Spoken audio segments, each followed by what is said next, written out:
أعوذ بالله من الشيطان الرجيم بسم الله الرحمن الرحيم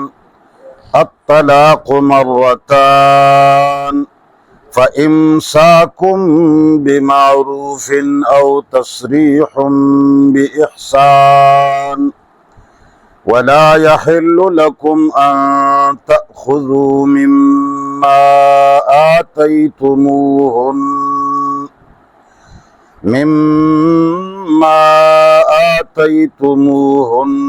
شيئا إلا أن يخافا ألا يقيما حدود الله۔ سورۃ بقرہ آیت نمبر 229، پارہ نمبر 2۔ اس میں پروردگار عالم نے طلاق کا مسئلہ ذکر فرمایا ہے، اور طلاق ایک اہم مسئلہ ہے، اور اللہ تعالی نے بڑے تفصیل سے اس کا ذکر سورۃ بقرہ کے اندر اور اسی طرح دیگر سورتوں کے اندر جیسی سورۃ النساء ہے، اس میں اللہ تعالیٰ نے تفصیل سے اس پر روشنی ڈالی ہے۔ میں آیات کریمہ کا ترجمہ کرنے سے پہلے آپ حضرات سے طلاق کی پوری تفصیل بیان کر دوں، چونکہ طلاق کے مسئلے کے اندر امت میں بہت زیادہ بے اعتدالیاں مروج ہو چکی ہیں، اور غلط طریقہ جب کئی سو سال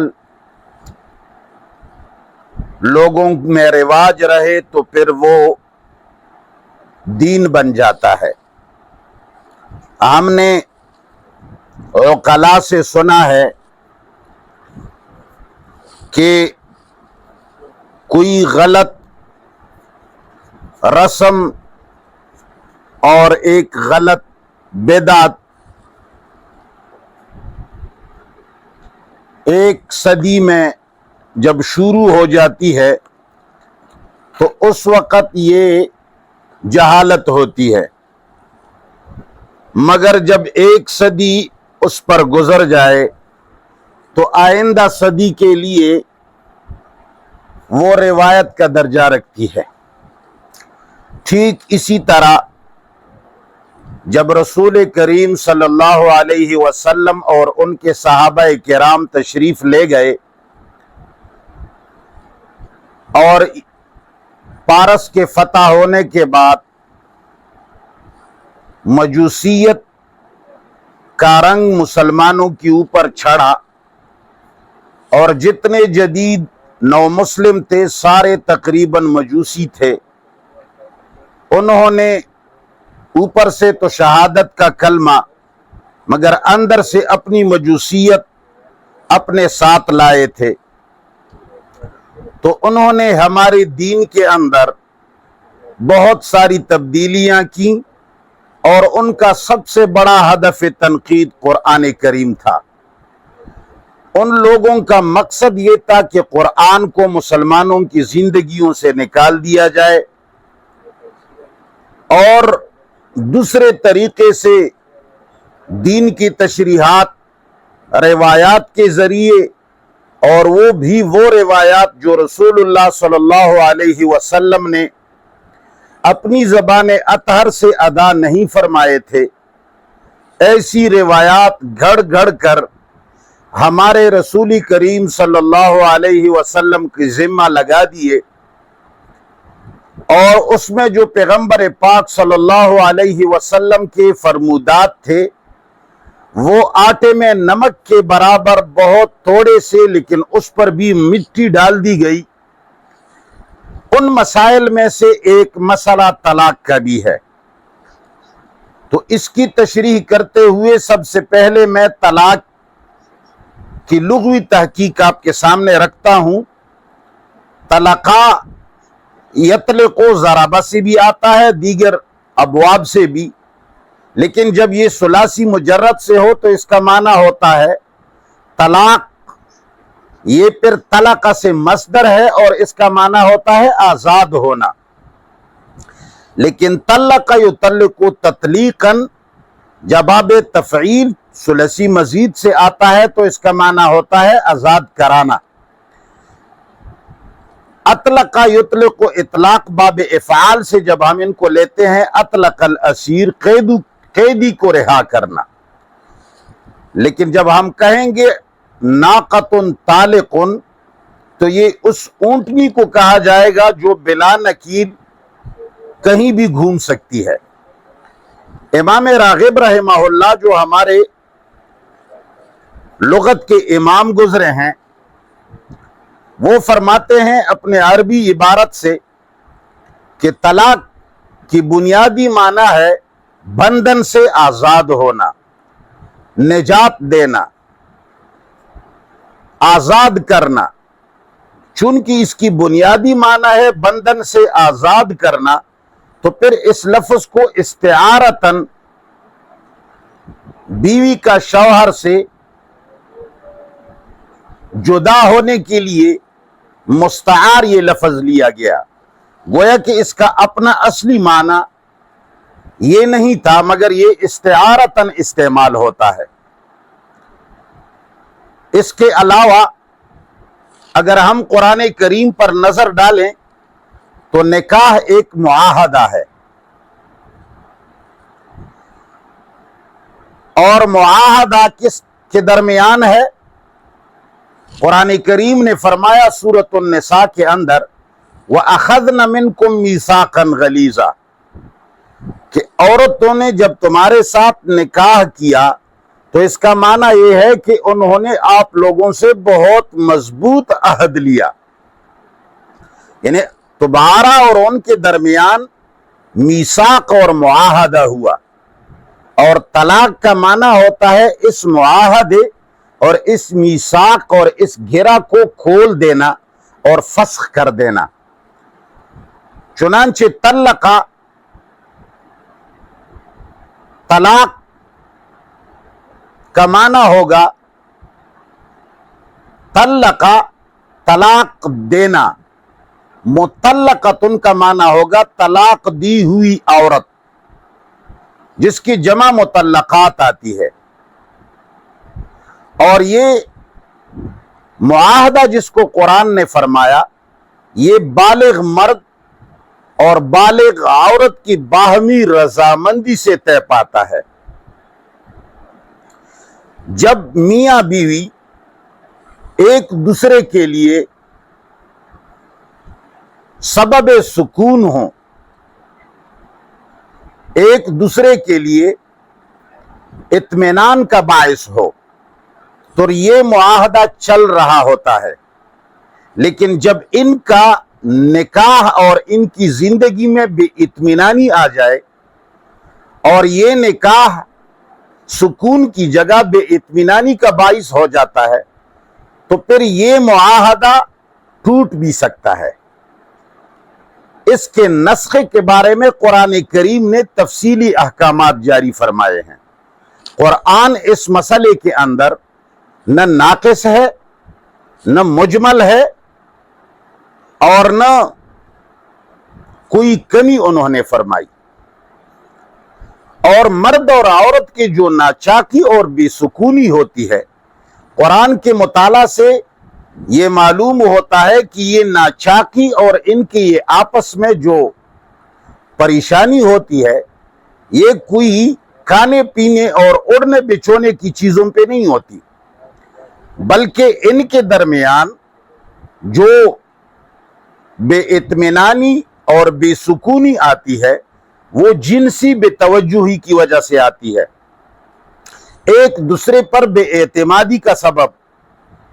اور اس کو قرآن کریم نے نشوز فرمایا ہے۔ چنانچہ سورۃ النساء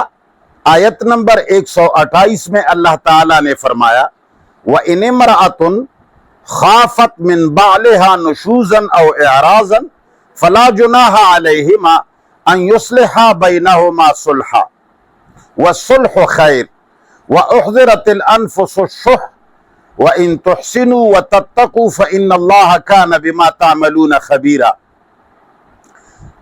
اس آیت کریمہ پر غور کرنے سے معلوم ہوتا ہے کہ نشوز جو ہے یہ ایک اس تصور کا نام ہے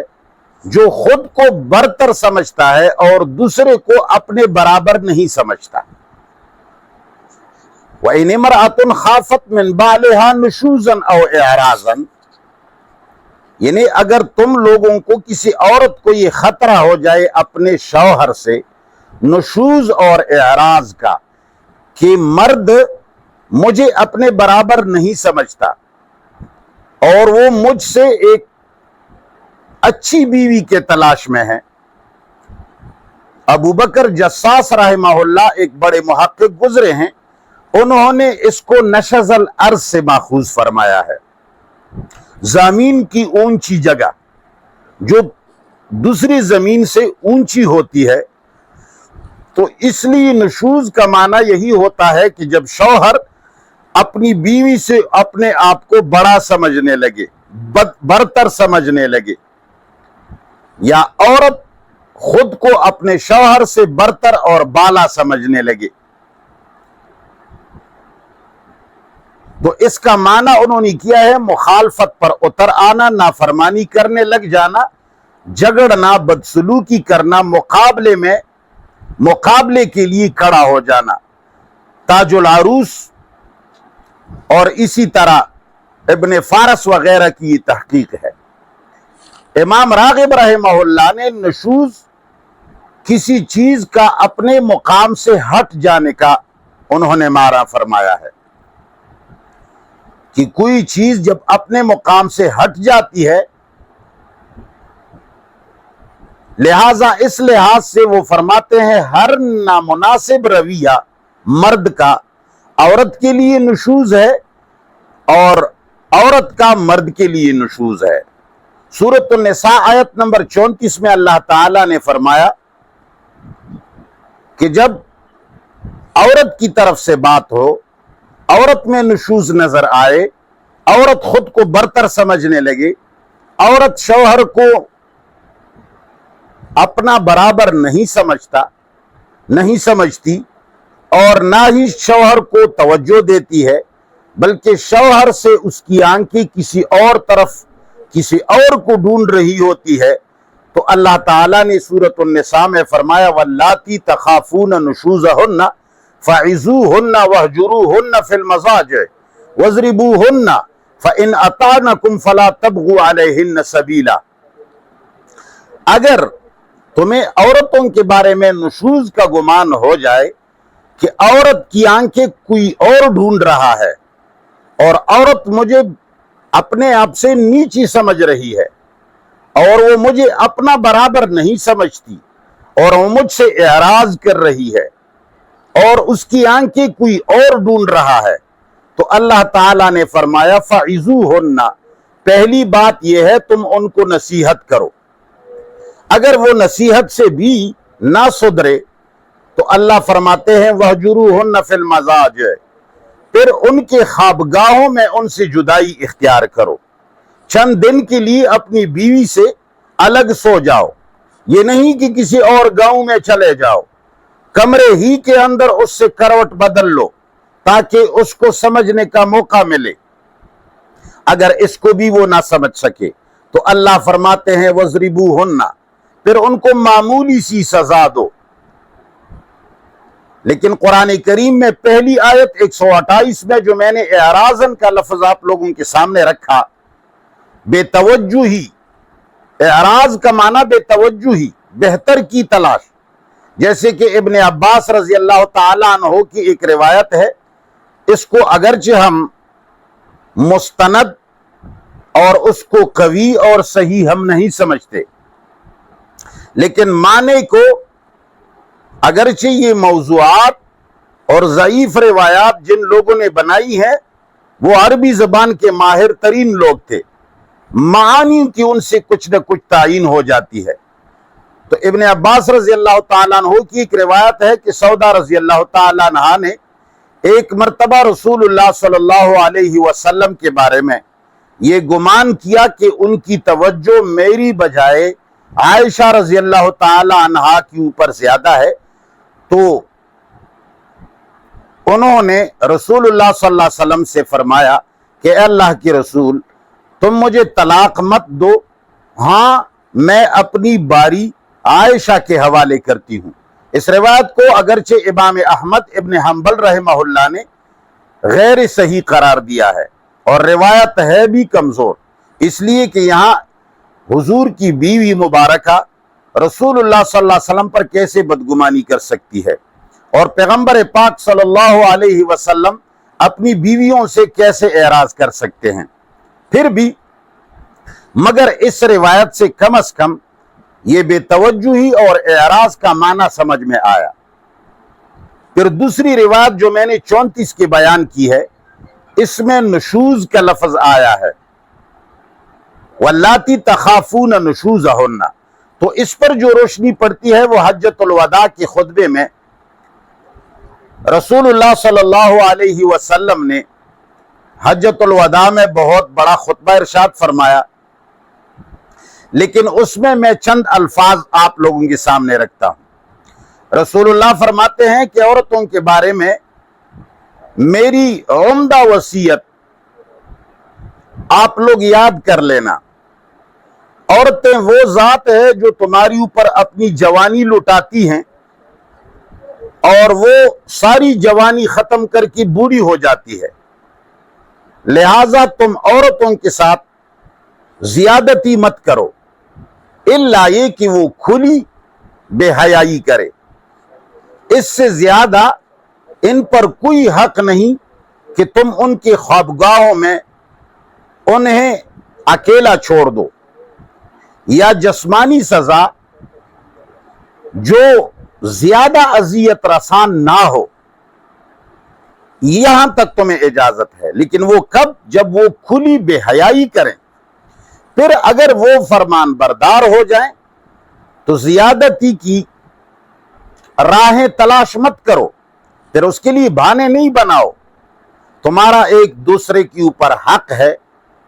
ان پر تمہارا یہ حق ہے کہ وہ تمہارے بستروں پر کسی اور کو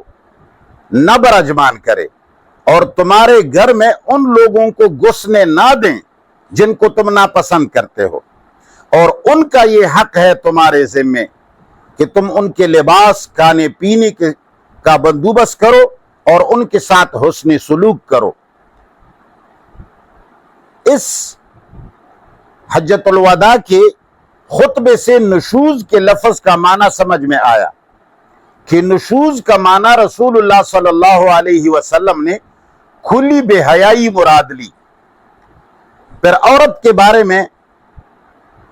اللہ تعالی نے یہ آیات کے اندر جمع کی صیغے استعمال فرمائے ہیں۔ ان جمع کی صیغوں سے یہ معلوم ہوتا ہے کہ اس سے مراد خطاب ہے گھر کے سربراہ کو، خاندان کے سربراہ کو، حاکم وقت کو، باپ کو، بھائی کو، شوہر کو، یہ سب مراد ہو سکتے ہیں، مگر بشرطے کہ معاملہ کھلے بے حیائی کا ہو۔ یہ نہیں کہ کھانا صحیح نہیں ہے، آپ نے کپڑے نہیں لیے،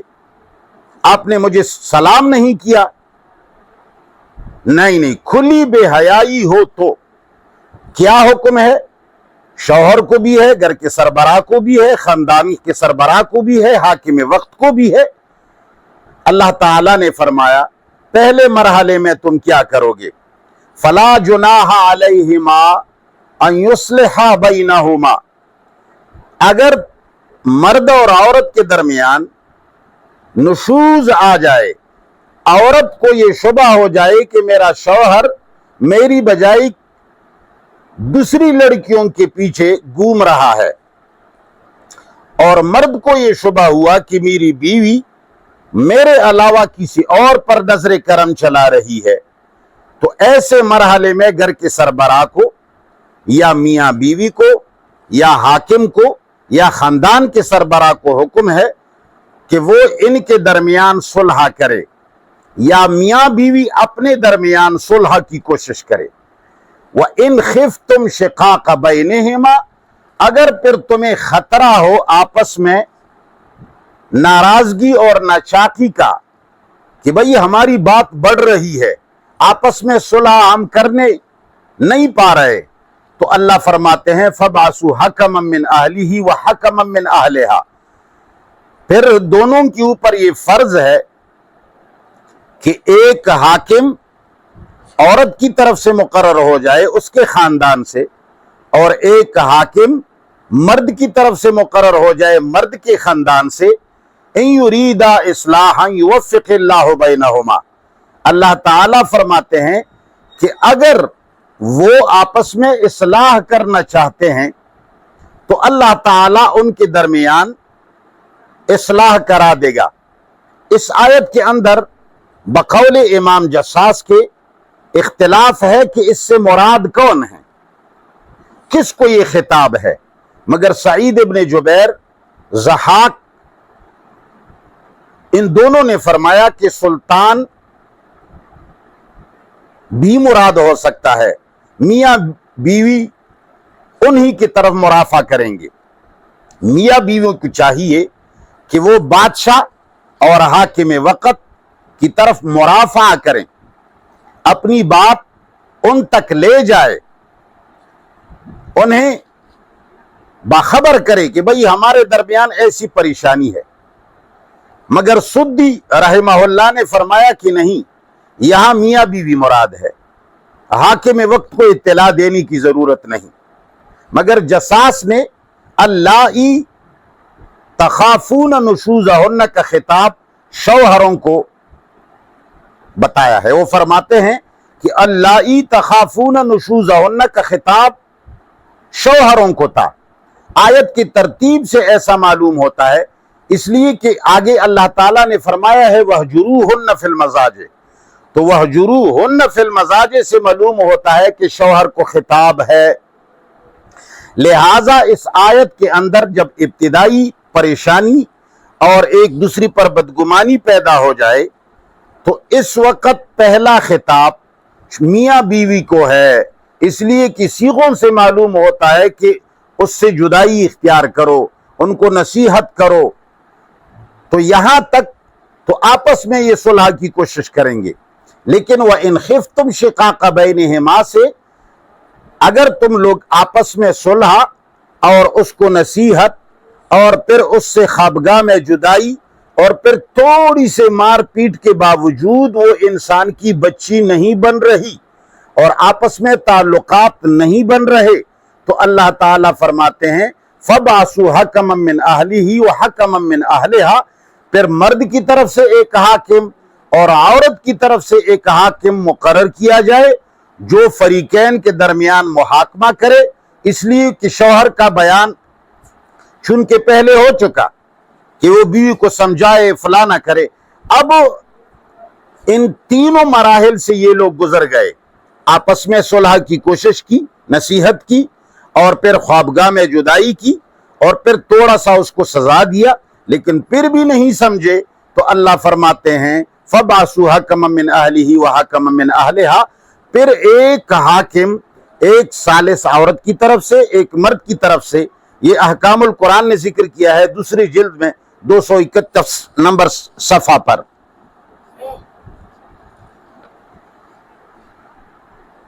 پھر جساس رحمہ اللہ نے اختلاف کا ذکر کیا کہ اس سے آگے یہ اختلاف بھی ہے کہ آیا یہ ثالثان جو مقرر ہوئے یہ آپس میں نکاح بھی فسخ کر سکتے ہیں یا نہیں، یا صرف ان کے درمیان صلح کی حد تک ذمہ دار ہیں۔ حنفیہ جو ہے امام ابو حنیفہ، ان کے مسلک کا یہ فیصلہ ہے کہ اگر فریقین نے ان دونوں حکمین کو ثالثان کو کھلا اختیار دے دیا ہے پھر تو یہ فسخ نکاح بھی کر سکتے ہیں، لیکن اگر انہوں نے اختیار صرف صلح کا دیا ہے تو پھر یہ فسخ نہیں کر سکتا ہے۔ لیکن ابن عباس رضی اللہ تعالیٰ عنہ، مجاہد، ابو سلمہ، طاووس، ابراہیم نخعی، انہوں نے ذکر کیا کہ ثالث کو اختیار ہے، وہ طلاق تک دلا سکتے ہیں۔ لہذا ثابت ہوا کہ میاں بیوی میں پہلا مرحلہ جب ناکام ہو جائے، یعنی پہلا مرحلہ کیا ہے؟ نصیحت، خوابگاہ میں جدائی اور تھوڑی سی سزا، یہ تینوں باتیں پہلا مرحلہ ہے۔ اگر اس میں بات سدھر جائے تو فبہا، نہ سدھرے تو کوئی بھی فریق، اس کے لیے لازم ہے کہ وہ کوئی بھی فریق ہو، وہ حاکم وقت کو مرافعہ کرے، حاکم وقت کو درخواست دے اور ان سے رجوع کرے۔ پھر جب وہ آپس میں بیٹھ جائیں، عدالت دونوں کے بیانات سن لے، حاکم اور ثالث دونوں کے بیانات سن لے، مصالحت ہو جائے بہت اچھا۔ ورنہ اگر مصالحت ممکن نہ ہو، پھر اگر بیوی نافرمان ہے تو بیوی کو خلا کرنے پر مجبور کر دیا جائے، اس لیے کہ بیوی نے مہر لیا ہے،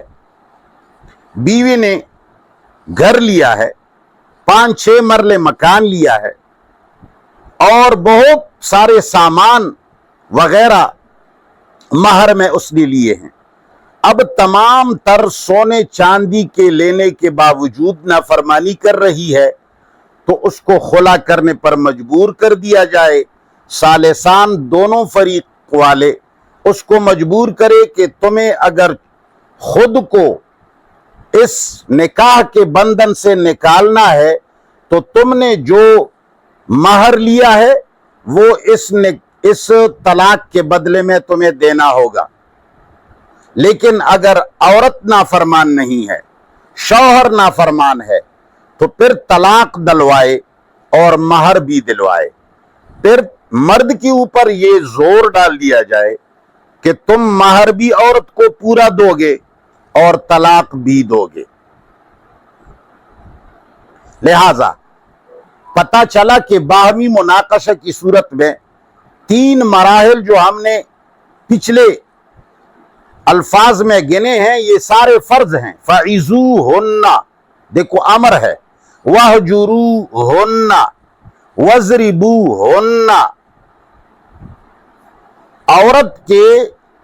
جب عورت کے اندر نافرمانی ہے تو مرد کو 3 قسم کے امر ہے، یہ تینوں پر عمل کرنا مرد کے لیے فرض ہے۔ جس طرح نماز میں اقیم الصلاۃ امر آیا ہے، وآتوا الزکاۃ مسلمان امر سمجھتے ہیں، تو اس طرح فَعِزُوهُنَّ وَاهْجُرُوهُنَّ وَاضْرِبُوهُنَّ، جب عورت اور مرد کے درمیان مناقشہ اور پریشانی پیدا ہو جائے تو مرد کو ان 3 مراحل سے گزرنا فرض ہے کہ پہلے بیوی کو نصیحت کرے، ورنہ خوابگاہ میں جدائی اختیار کرے، ورنہ تھوڑا سا سزا دے۔ چونکہ مرد سے حسن سلوک کے توقع کی بنیاد پر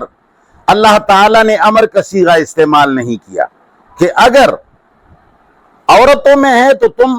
اس کو ایسا کرو، لیکن اگر مرد کے اندر خرابی ہے تو اللہ فرماتے ہیں فَلَا جُنَاحَ عَلَيْهِمَا أَن يُصْلِحَا بَيْنَهُمَا صُلْحًا۔ اگر مرد کے اندر نافرمانی ہے تو ان کو چاہیے کہ یہ ایک دوسرے کے ساتھ بڑے اچھے ماحول میں اچھے طریقے سے ایک دوسرے کے ساتھ صلح کریں اور ایک دوسرے کے ساتھ مصالحت سے کام لے۔ اگر صلح سے کام نہ چلا تو پھر دوسرا بڑا مرحلہ فَبْعَثُوا حَكَمًا مِّنْ أَهْلِهِ وَحَكَمًا مِّنْ أَهْلِهَا، یہ امر کا صیغہ ہے۔ اب دونوں کو عدالت کی طرف رجوع کرنا فرض ہے، یہ نہیں کہ اپنی طرف سے طلاق دو۔ کسی کا باپ بھی جس طرح کہ خود بنفس نفیس ایک آدمی کسی کمرے کے اندر کسی بیوی کے ساتھ نکاح نہیں کر سکتا، ایسا ہی ایک مرد اپنی طرف سے کسی کمرے میں اپنی مرضی سے اس کو طلاق نہیں دے سکتا۔ یہ بات یاد رکھیں، یہ اب میں قرآن کریم کے آیات پڑھ کر بھی تمہیں سناؤں گا، یہ تفصیلی مسئلہ ہے، انشاءاللہ ہر صورت میں آئے گا، لیکن خلاصہ شروع سے میں ذکر کر رہا ہوں۔ جس طرح نکاح ایک آدمی اکیلا کمرے میں نہیں باندھ سکتا، اسی طرح طلاق بھی کوئی آدمی اکیلے کمرے میں یا خود اپنی مرضی سے طلاق نہیں دے سکتا۔ یہ جو روایات میں آیا ہے کہ ثلاثن جدہن جد و ہزلہن جد، بس اگر زبان سی طلاق کا لفظ نکلا تو بیوی طلاق ہو گئی، ایسا کوئی کانسیپٹ قرآن کریم میں نہیں ہے۔ قرآن کریم نے اس کو ایک معاہدہ سمجھ لیا ہے۔ معاہدہ کرتے وقت بھی گواہوں کا موجود ہونا اور سوچ بچار کرنا ضروری ہوتا ہے، اور اس معاہدے کو توڑنے کے وقت بھی سوچ بچار اور گواہوں کا موجود ہونا اور فیصلہ ہونا ضروری ہوتا ہے۔ اپنی طرف سے مرد نہ کسی لڑکی کے ساتھ کسی باغ میں نکاح کر سکتا ہے، اور نہ ہی کوئی مرد اپنی بیوی کو طلاق دے سکتا ہے۔ لہذا جب آپس میں صلح نہ ہو جائے تو پھر مرافعہ کرے حکمین کی طرف، رجوع کرے عدالت، فَبْعَثُوا حَكَمًا مِّنْ أَهْلِهِ وغیرہ۔ یہ فرض ہے، چونکہ امر ہے، جس طرح کہ اقیموا الصلاۃ فرض ہے۔ عدالت سے رجوع کریں گے، حکمین مقرر کریں گے، پھر وہ حکمین یا ثالثان صلح کرے یا طلاق دلائے یا خلع کے احکامات جاری کرے۔ آج کل مرد غلط عادت میں پڑ گئے ہیں، چونکہ ہمارے پچھلے دور کے علماء نے قرآن کریم سے آنکھیں چرائی ہیں اور روایات کے انبار کو اٹھا کر قرآن کریم کے اوپر چڑھا دیا، اور مجوسیوں کے رنگوں کو اللہ کے رسول اور اللہ کی کتاب پر چڑھا دیا۔ اس لیے قرآن کے احکامات سارے کے سارے لوگ بھول بیٹھے۔ رسول اللہ صلی اللہ علیہ وسلم کے زمانہ مبارک میں عبداللہ بن عمر رضی اللہ تعالیٰ عنہ نے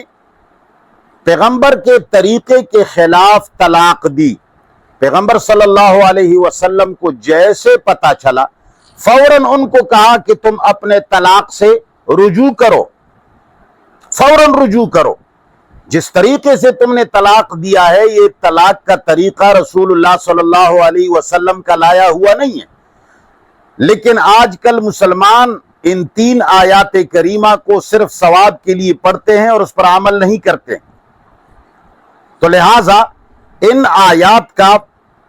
خلاصہ یہ ہوا کہ پہلا مرحلہ آپس میں صلح، دوسرا مرحلہ مرافعہ عدالت کی طرف، حکمین کی طرف،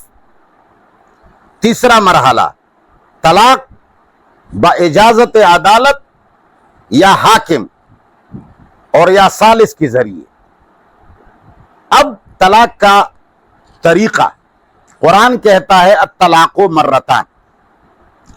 طلاق 2 مرتبہ ہے، یعنی طلاق کی کارروائی اللہ تعالیٰ فرماتے ہیں یہ 2 مرتبہ ہوگا۔ یہ ایک ہی حال میں کوئی 10 طلاقیں بھی ڈالیں، 20 طلاقیں بھی ڈال لے تو یہ ایک مرہ ہو گیا۔ الطلاق مرتان، طلاق کی کارروائی 2 مرتبہ ہے۔ یہ مرتان کا لفظ فقہائے احناف جو ہے ان کے اعتراف کے مطابق یہ فاصلہ اور وقف کا متقاضی ہے۔ ایک مرہ اور دوسرے مرہ کے درمیان اس کا مادہ ہی چونکہ مرہ ہے، مرہ مانا گزر جانا۔ قرآن کریم نے وَقَضَيْنَا إِلَىٰ بَنِي إِسْرَائِيلَ فِي الْكِتَابِ لَتُفْسِدُنَّ فِي الْأَرْضِ مَرَّتَيْنِ وَلَتَعْلُنَّ عُلُوًّا كَبِيرًا۔ پھر یہاں اللہ تعالیٰ نے فَإِذَا جَاءَ وَعْدُ أُولَاهُمَا، یہاں اللہ تعالیٰ نے فرمایا کہ بنی اسرائیل تم لوگ 2 مرتبہ فساد فی الارض کے مرتکب ہوں گے، 2 مرتبہ۔ اب دیکھو فَإِذَا جَاءَ وَعْدُ أُولَاهُمَا، جب پہلے فساد کا مرتبہ آیا تو یہ 599 قبل المسیح تھا، 599 قبل المسیح، اور یہ دوسری مرتبہ فلما جاء وعد الآخرہ، جب دوسری مرتبہ آیا تو یہ 70 عیسوی میں آیا، اور رسول اللہ صلی اللہ علیہ وسلم کی پیدائش سے 500 سال پہلے، لہٰذا ایک مرہ اور دوسرے مرہ کے درمیان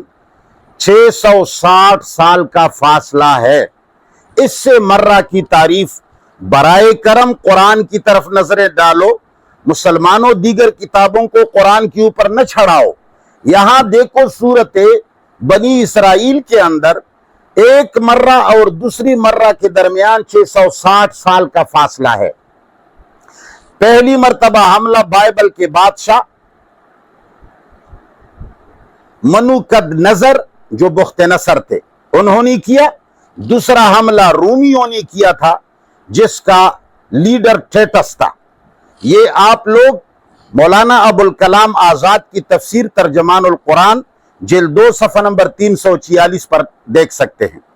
اسی طرح موسیٰ علیہ السلام کو اللہ نے فرمایا وَلَقَدْ مَنَنَّا عَلَيْكَ مَرَّةً أُخْرَى، یہاں بھی مرہ ہے، دوسری مرتبہ بھی دونوں مروں کے درمیان 40 سال کا وقفہ ہے۔ آیت میں یہ جو فقر اللہ تعالی نے ذکر فرمائے ہیں یہ صورتاً خبر کے ہیں، مگر حقیقتاً اس میں امر ہوتا ہے۔ اللہ تعالی خبر کی صیغوں سے احکامات اور اوامر عطا کرتا ہے، جس طرح کہ اللہ تعالیٰ نے فرمایا والمطلقات یتربصن بانفسہن ثلاثۃ قروء، یہ ہے خبر، لیکن اس کا معنی یہ ہے کہ تم نے 3 ماہواریوں تک صبر کرنا ہوگا۔ والوالدات یرضعن اولادہن حولین کاملین، یہاں بھی خبر ہے لیکن حقیقتاً امر ہے کہ تم نے 2 سال تک ان کو دودھ دینے ہوں گے۔ فتحریر رقبۃ مؤمنۃ، یہ بھی خبر ہے لیکن معنن اور حقیقتاً یہ امر ہے۔ 2 باتیں ہو گئی، پہلے کہ الطلاق مرتان، ایک مرہ اور دوسرے مرہ کے درمیان وقفہ ہوتا ہے۔ آپ بغیر وقفے کے 1000 طلاقیں ڈالے تو یہ ایک مرہ ہو گیا، اس میں آپ کوئی یہ نہیں کہہ سکتے کہ بھئی تم نے 2 طلاقیں دی، 3 دی، 4 دی۔ یہ فقہا، یہ احناف نے جو امام ابو حنیفہ رحمہ اللہ کے بعد جو گزرے ہیں، یہ ان لوگوں کی پارسی مزاج ہے، بخارا اور سمرقندی مزاج ہے۔ قرآن کا مزاج جس طرح کی صورت بنی اسرائیل میں ایک مرہ و دوسرے مرہ کے درمیان 660 سال کا فاصلہ ہے، پھر دوسری مرہ اور مرہ کے درمیان 40 سال کا وقفہ ہے۔ اور پھر دوسری بات میں نے یہ عرض کی کہ قرآن کی کچھ باتیں صورتاً خبر ہوتی ہیں مگر حقیقتاً امر ہوتی ہیں۔ اب تیسری بات ایک اور عرض کروں کہ ایک عدت کے اندر صرف ایک طلاق ہوتی ہے، ایک عدت ایک ہی طلاق کا متحمل ہوتا ہے، کوئی کر ہی نہیں سکتا کہ ایک کے اندر کئی طلاق ڈال دیں، چونکہ قرآن کریم نے سورۃ طلاق آیت نمبر 99 میں فرمایا یا ایھا النبی اذا طلقتم النساء فطلقوہن لعدتہن واحصوا العدۃ، تم جب طلاق عورتوں کو دیتے ہو تو عدت کے وقت میں طلاق دو۔ لعدتہن میں لام جو ہے یہ وقت کے لیے، حین عدتہن۔ اس کی میں ایک مثال دوں، قرآن کریم کے اندر اللہ تعالیٰ نے ایک اور جگہ فرمایا ہے اقم الصلاۃ لدلوک الشمس،